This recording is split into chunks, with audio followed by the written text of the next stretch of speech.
Chapter 24. It takes a while to explain the situation to Peter. How Foxface stole the food from the supply pile before I blew it up. How she tried to take enough to stay alive, but not enough that anyone would notice it. How she wouldn't question the safety of berries we were preparing to eat ourselves. I wonder how she found us, says Peter. My fault, I guess, if I'm as loud as you say. We were about as hard to follow as a herd of cattle, but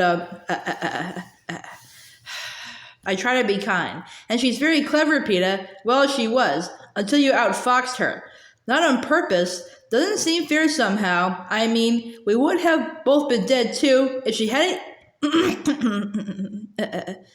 eaten the berries first. He checks himself. No, of course we wouldn't. You recognized them, didn't you? I give a nod. We call them Nightlock. Even the name sounds deadly, he says. I'm sorry, Katniss. I really thought they were the same ones you gathered. Don't apologize. It just means we're one step closer to home, right? I ask. I'll get rid of the rest, Peter says. He gathers up a sheet of blue plastic, careful to trap the berries inside, and goes to toss them into the woods. Wait, I cry. I find the leather pouch that belonged to the boy from District 1 and fill it with a few handfuls of berries from the plastic.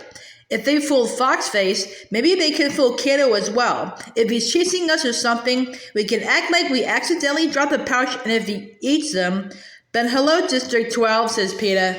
That's it, I say, securing the pouch in my belt. He'll know where we are now, says Peter. If he was anywhere nearby and saw that hovercraft, he'll know we killed her and come after us. Peter's right. This could be just the opportunity Kato's been waiting for. But even if we run now, there's the meat to cook and our fire will be another sign of our whereabouts. Let's make a fire, right now.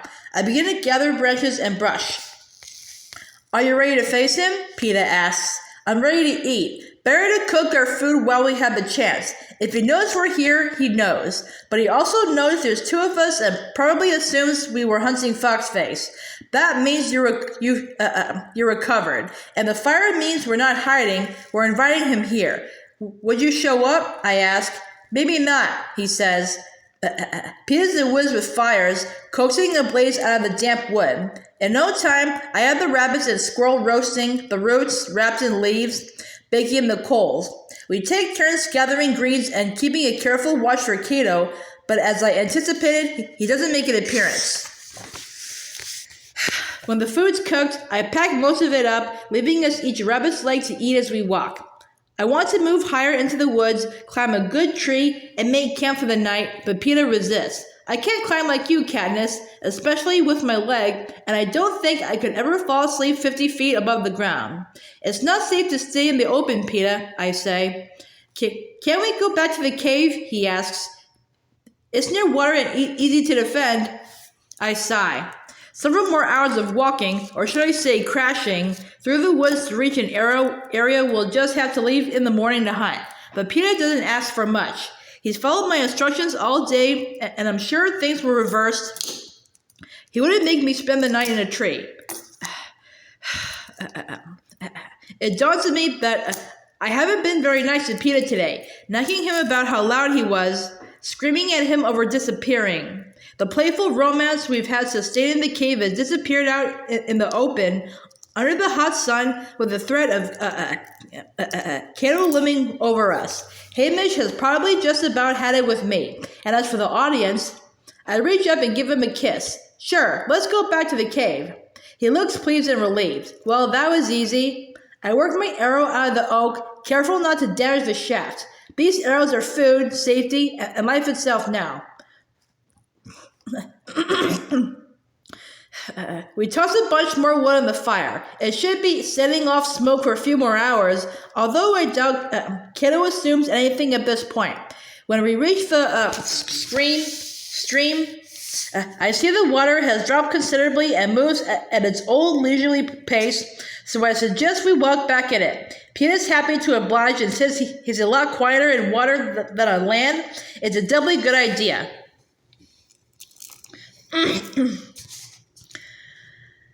It's a long walk back to the cave, though, even going downward, even with the rabbit to give us a boost. We're both exhausted by our hike today and still way too underfed. I keep my bow loaded, both for Kato and any fish I might see, but the stream seems strangely empty of creatures.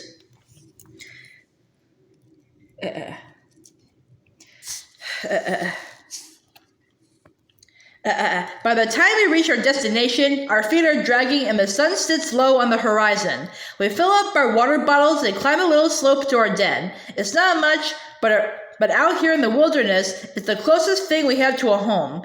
It will be warmer than a tree, too, because it provides some shelter from the wind that has begun to blow steadily in front of the west. I set a good dinner out, but halfway through, Peter begins to nod off. After days of inactivity, the hunt has taken its toll. I order him into the sleeping bag and set aside the rest of his food for when he wakes.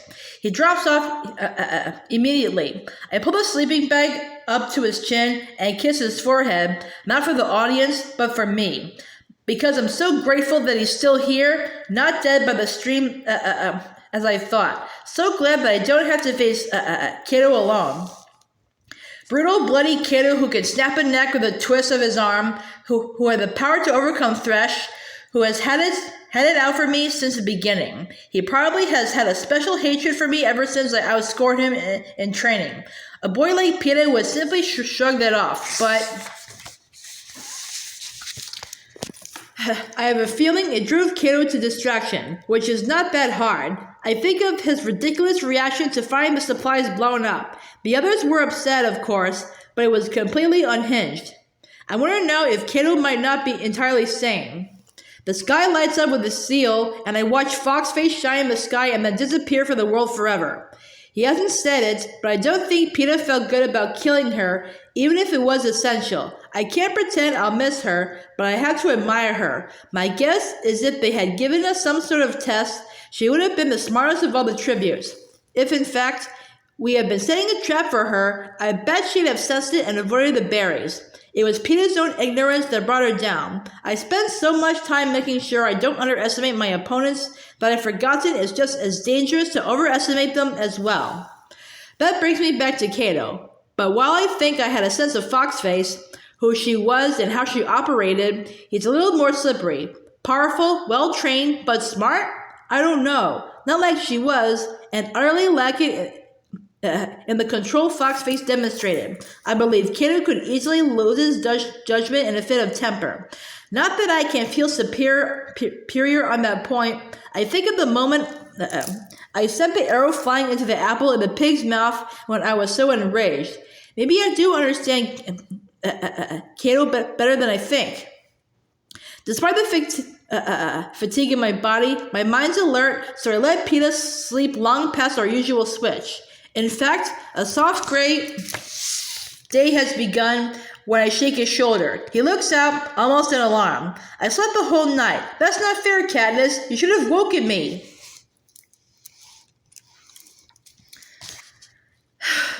I stretch and burrow down into the bag. I'll sleep now. Wake me if anything interesting happens. Apparently nothing does, because when I open my eyes, bright hot afternoon light gleams through the rocks. Any sign of our friend? I ask. Peter shakes his head. No, he's keeping a disturbingly low profile. How long do you think we'll have before the game makers drive us together? I ask. Well, Foxface died almost a day ago, so there's been plenty of time for the audience to place bets and get bored. I guess it could happen at any moment, says Peter. Yeah, I have a feeling today's the day, I say. I sit up and look out at the peaceful terrain. I wonder how they'll do it. Peter remains silent. There's not really any good answer. Well, until they do, no sense in wasting a hunting day. But we should probably eat as much as we can hold just in case we run into trouble, I say. Peter packs up our gear while I lay out a big meal. The rest of the rabbits, roots, greens, the roll spread with the last bit of cheese. The only thing I leave in reserve is the squirrel and the apple. By the time we're done, all that's left is a pile of rabbit bones. My hands are greasy, which only adds to my growing feeling of grubbiness. Maybe we don't bathe daily in the sea, but we keep cleaner than I have of late. Except for my feet, which have walked in the stream, I'm covered in a layer of grime. Leaving the cave has a sense of finality about it.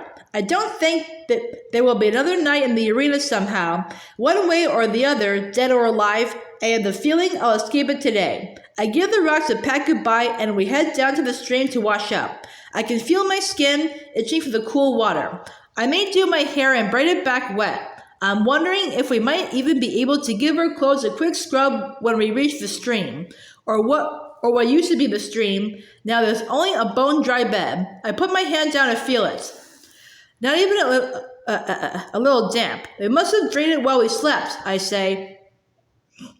A fear of the cracked tongue, aching body, and fuzzy mind brought on by my previous dehydration creeps into my consciousness.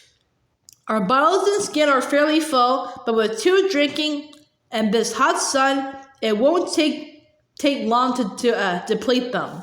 The lake, says Peta. That's where they want us to go. Maybe the pond still has some, I say hopefully. We can check, he says, but he's just humoring me. I'm humoring myself because I know what I'll find when we return to the pond where I soaked my leg. A dusty, gaping mouth of a hole. But we make the trip anyway just to confirm what we already know. You're right. They're driving us to the lake, I say, where there's no cover. Where they're guaranteed a bloody fight to the death with nothing to block their view. Do you want to go straight away or wait until the water's tapped out? Let's go now. While we have food and rest. Let's just go end this thing, he says. I nod. It's funny. I feel almost as if it's the first day of the games again. But I'm the same position. 21 tributes are dead, but I still have yet to kill Kato. And really, wasn't he always the one to kill? Now it seems the other tributes were just minor obstacles, distractions, keeping us from the real battle of the games, Kato and me.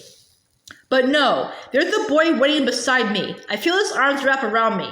2 against 1. Should be a piece of cake, he says. Next time we eat, it will be in the capital, I answer. You bet it will, he says. We stand there a while, locked in an embrace, feeling each other, the sunlight, the rustle of the leaves at our feet. Then without a word, we break apart and head for the lake. I don't care now that Peter's footfalls send rodents scurrying, make birds take wing. We have to fight Kato, and I just as soon do it here as on the plane. But I doubt I'll have that choice. If the game makers want us in the open, then in the open we will be.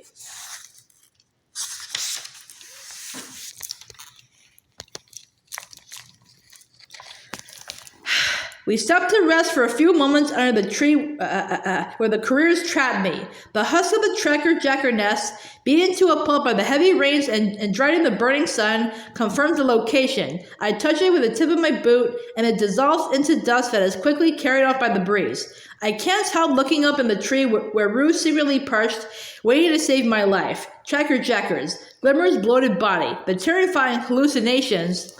Let's move on, I say, wanting to escape the darkness that surrounds this place. Peter doesn't object.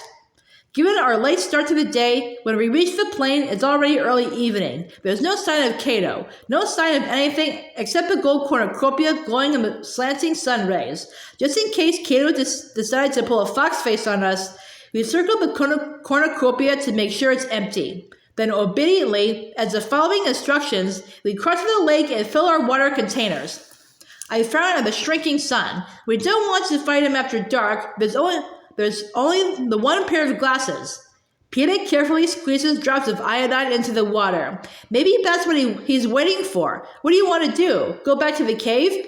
Either that or find a tree. But let's give it another half an hour or so. Then we'll take cover, I answer.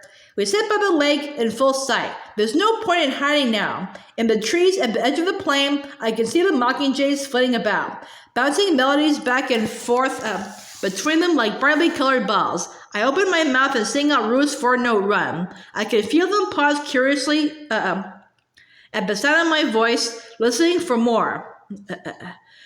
I repeat the notes in the silence. First one mockingjay trills the tune back, then another. Then the whole world comes alive with a sound. Just like your father, says Peter.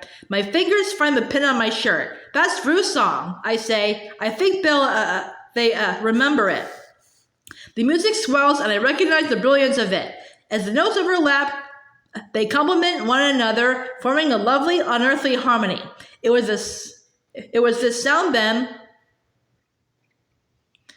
thanks to Rue, that sent the orchard workers of District 11 home each night. Does someone start at quitting time, I wonder, now that she is dead?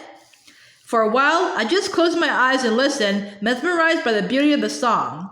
Then something begins to disrupt the music. Runs cut off in jagged, imperfect lines. Dissonant notes interspersed with the melody. The mockingjays' voices rise up in a shrieking cry of alarm. We're on our feet, Peter wielding his knife, me poised to shoot, when Kato smashes through the trees and bears down on us. He has no spear. In fact, his hands are empty, yet he runs straight for us. My first arrow hits his chest and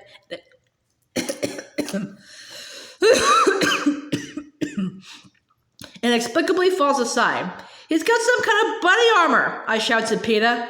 Just in time, too, because Kato is upon us. I brace myself, but he rockets right between us with no attempt to check his speed. I can tell from his panting, the sweat pouring off his purplish face, that he's been running hard a long time. Not toward us, from something. But what? My eyes scan the woods just in time to see the first creature leap onto the plain.